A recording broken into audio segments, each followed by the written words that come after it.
সবার প্রথমে Ratnanjali gems and জুয়েলসের পক্ষ থেকে সবাইকে স্বাগত জানাচ্ছি।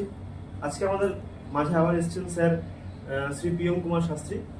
তো স্যারের থেকে জেনে নেব এই বিষয়টা যে শিবের মাথায় জল ঢাললে কি উপকার আমরা পেতে পারি এবং কি কি আর করলে এই শ্রাবণ মাসে আমরা উপকার পেতে পারি। সবাই জানি যে শ্রাবণ মাসে ভোলানাথের জন্মদিন। তো আরো বিস্তারিত জানবো যে আমরা কিভাবে আর কি কি পদ্ধতিতে এটাকে পালন করলে আমরা আরো উপকৃত হতে পারি। নমস্কার স্যার, একটুখানি যদি আমাদেরকে বলেন বিষয়টা। প্রথমেই দাদা যে কোশ্চেনটা করলেন যে কেন শ্রাবণ মাসে আমরা শিব ঠাকুরকে তার জন্ম মাসে জল ঢালতে পারি বা তাতে কি লাভ পাওয়া যায়।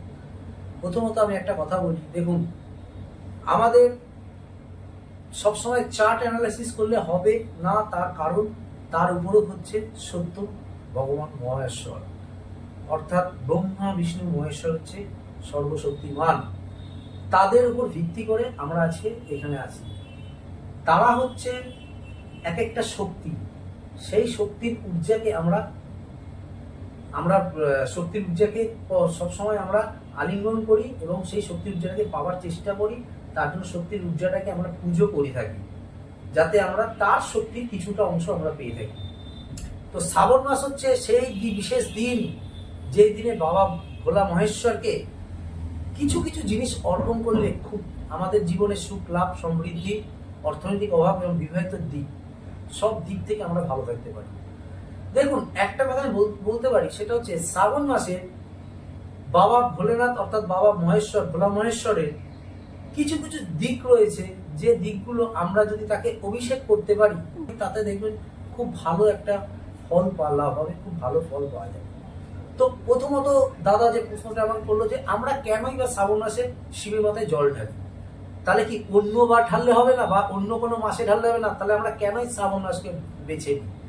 তার কারণ হচ্ছে শ্রাবণ মাস অর্থাৎ শ্রাবণ মাসের যে একটা পাওয়ার, শ্রাবণ মাসের যে একটা শক্তি, তা অন্যান্য মাসের তুলনায় অধিক বেশি, বা এই মাসটা অধিক কার্যক্ষমতা লাভ প্রদান করে। তো শ্রাবণ মাসে হচ্ছে প্রথম কথা বাবার জন্মের মাস, অর্থাৎ মহাশক্তির একটি মাস। এই দিনে এই টাইপের শক্তি সবচেয়ে বেশি তা সবচেয়ে বেশি স্থাপন করে এই শ্রাবণ মাসে, ঊর্জা তৈরি করে, যা প্রতিফলিত হয় সেই ঊর্জা প্রত্যেক জনের মধ্যে, যা পশু পাখি, কুকুর বিড়াল, মানুষ সবার মধ্যে, গাছপালা, নদী নালা, পাহাড় পর্বত, জল সমুদ্র সবার মধ্যে প্রভাব পড়ে, এমনকি ধরিত্রীমা অর্থাৎ মৃত্তিকার প্রভাব পড়ে। তাই এই শ্রাবণ মাসে যদি আমরা বাবার মাথায় কিছু কিছু জিনিস দিয়ে আমরা অভিষেক করতে পারি, তার ফল দ্রুত আরো হয়। সেই জিনিসগুলোর মধ্যে এক এক দিনের জন্য এক একটি ভাগ রয়েছে।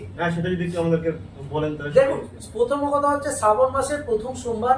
সেই প্রথম সোমবারের মধ্যে আমরা যদি 3টে বেলপাতা, দুধ, গঙ্গাজল, অষ্টগন্ধা দিয়ে আমরা আতপ চাল দিয়ে যদি আমরা বাবার মাথায় অভিষেক করি ওম নমঃ শিবায় বলে, দেখবেন খুব দারুণ রোগ থেকে নিরাময় হবে, বিবাহিত লাইফ, কর্মজীবনেও সবসময় উন্নতি সৃষ্টি হবে।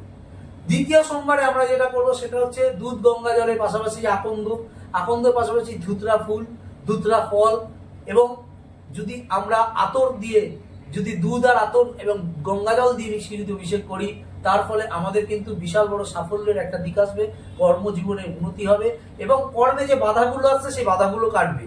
তো এরকম অভিষেক দিকগুলো আপনাদেরকে রয়েছে, যা আপনাদের শ্রাবণ মাসে করলে পরে দারুণ একটা ফল লাভ করবে। তবে শ্রাবণ মাস হচ্ছে এমন একটি পাওয়ারফুল মাস, যেটা হচ্ছে বাবার জন্য, বাবা ভোলানাথের জন্য দারুণ একটি মাস, যা আমরা যদি এই দিকগুলো করতে পারি তাহলে কিন্তু খুব ভালো ফল হবে। আর আপনাদেরকে আমি একটা কথা বলে রাখি, আপনারা ভোলানাথের কাছে যাচ্ছেন, ভোলানাথের কাছে জল দিচ্ছেন, সব ঠিক আছে, কিন্তু আপনারা পারলে নন্দীজিকেও আপনাদের মনের ইচ্ছার কথা কানের মধ্যে বলে আসবেন। শুধু তাই নয়, নন্দীজিকে কিছু ফল দান করে আসবেন, বিশেষ করে কলা, বিশেষ করে আপেল, বিশেষ করে শশা, এরকম টাইপের ফল আপনারা নন্দীজিকে দান করে আসবেন, দেখবেন খুব ভালো রেজাল্ট পাবেন। কারণ আমরা একটা জিনিস জানি, বাবা তো আছেনই, বাবার পাশাপাশি পশু পাখি এরা হচ্ছে সবচেয়ে বেশি প্রিয়। তাই আপনারা শ্রাবণ মাসে কোনো কুকুরকে, কোনো গরু ছাগলকে, কোনো পশু হত্যা করবেন না, পশুকে ডাকুন, পশুকে আদর করুন, পশুকে খাবার, দেখবেন আপনাদের মহাদেবের কৃপা আপনাদের মধ্যে পড়বে। এইটুকু কথা আমি বলতে পারি। যারা পশুকে মারছে, যারা পশুকে সহ্য করতে পারছে না, পশু হচ্ছে এক একটা প্রভুর, এক একটা ভগবানের একটা রূপ। আমরা অনেকেই জানেন না কচ্ছপকে খাই, অনেকেই জানেন না শুয়োরকে খাই, কিন্তু কেউ জানে না এই শুয়োরই কিন্তু বিষ্ণুর বরাহমিহির রূপ ধারণ করেছে। বিষ্ণুর অবতার কিন্তু এই শুয়োর। অনেকে বলেন শুয়োরের মাংস খেলে পরে আমার টাকা পয়সা কমে যায়, শুয়োরের মাংস খেলে আমার কাজ হয় না। তার কারণ কেন আমরা ঘরে পুজো করি? কথাটা একদমই না, এটা ভুল কথা। তার কারণ আপনারা অর্থের জীবন অর্থাৎ বিষ্ণু দেবতাকে আপনারা খেয়ে ফেলছেন, মারছেন, তাহলে আপনাদের অর্থ হবে কি করে? সেখানে অর্থ আপনাদের হানি হবে। আপনারা কচ্ছপ খাচ্ছেন, তাহলে ধনকুবের আপনাদের দেবে কি করে? ধনকুবের আপনাদের নেবে। তাই আপনারা সবসময় কি করেন? নিজের উপর কার্যক্ষমতা না দেখিয়ে সবসময় ভাগ্যের উপর দোষ দেন। তাই সবার আগে একটাই কথা বলবো, কর্ম। সবার আগে একটাই কথা, পশু পাখি ভালোবাসা। সবার আগে একটাই কথা, দুস্থ মানুষদের সেবা। আপনি যত করবেন দুস্থ মানুষদের সেবা, তত শনি আপনার স্ট্রং হবে, শনি আপনার বলবান হবে। আপনি যত পশু পাখিকে ভালোবাসবেন, তত বাবা ভোলেনাথ, বাবা ভোলেনাথ আপনাদের ভালোবাসবে। তাই আপনারা আগে পশু পাখিকে ভালোবাসুন, গাছপালাকে ভালোবাসুন, প্রকৃতিকে ভালোবাসুন। কারণ প্রকৃতির সৃষ্টি বাবার অন্ধ, প্রকৃতির রূপ বাবার রূপ, প্রকৃতির আশা, প্রকৃতির ভরসা সবই বাবার মহিমা। তাই প্রকৃতিকে আমরা যদি ভালোবাসি, আমাদের সমাজকে যদি ভালোবাসি, ভগবান এমনিই ভালো হবে এবং তার পাশাপাশি গোলকতেও ভালো হবে। দারুণ বলেছেন, দারুণ বলে, অসাধারণ। আচ্ছা, আমি একটা প্রশ্ন করব, যেটা আমি শুনেছি যে এই যে যেটা আপনি এর আগে বললেন যে নন্দী মহারাজকে অর্পণ করতে হবে, ঠিক আছে, ফল। আচ্ছা, নন্দী মহারাজকে যখন নিজের মনের আশাটা বা নিজের ইচ্ছাটা যখন বলবো, তখন আমি শুনেছি যে একটা কান চেপে মনে হয় বলতে হয়, এরকম কিছু ব্যাপার আছে? দেখুন, ওরকম কোনো ব্যাপার না। আমাদের কান দুদিকে দুটো থাকে, সবসময় কান চেপে না। যেখানে আপনি বলবেন সেখানে আপনি হাত দিয়ে বলবেন, যাতে আশেপাশে আপনার কণ্ঠস্বর না জোরে, যেন ডিরেক্টলি তার কানে গিয়ে পৌঁছায়। তবে গিয়ে তার হিসাবে সেটা অবশ্যই, কারণ নন্দী মহারাজের কানে পৌঁছানো মানে এই না যে আপনার নন্দী মহারাজ শুনছে, কথাটা একদমই না। কথাটা আপনার একদমই না। কথাটা হচ্ছে আপনার কণ্ঠস্বর, আপনার রুদ্রস্বর, আপনার গলার ভয়েস, সেটা তার ঊর্জার সাথে গিয়ে দুটো কানেক্টিভিটি হচ্ছে। অতএব সেখান থেকে একটা পজিটিভ ঊর্জা বেরোচ্ছে। সেই পজিটিভ ঊর্জাটা ফুলফিল করছেন একজন পশু।